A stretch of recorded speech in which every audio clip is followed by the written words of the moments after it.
കാട്ടാക്കടയിൽ car തോട്ടിലേക്ക് തലകീഴായി മറിഞ്ഞ് അപകടം. ട്രഷറി ജീവനക്കാരനെ ഗുരുതര പരിക്കുകളോടെ മെഡിക്കൽ കോളേജ് ആശുപത്രിയിലേക്ക് മാറ്റി.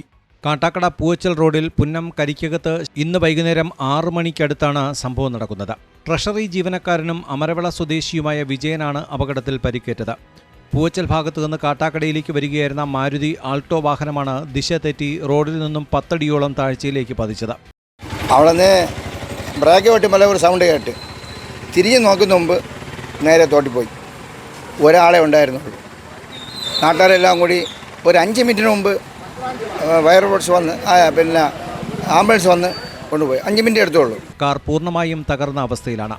സംഭവം കണ്ടുനിന്ന നാട്ടുകാരും വഴിയാത്രക്കാരും ചേർന്നാണ് ഇയാളെ കാറിൽ നിന്നും പുറത്തെടുത്ത് ആംബുലൻസ് വരുത്തി ആശുപത്രിയിലേക്ക് മാറ്റിയത്. Time V news, Kattakada.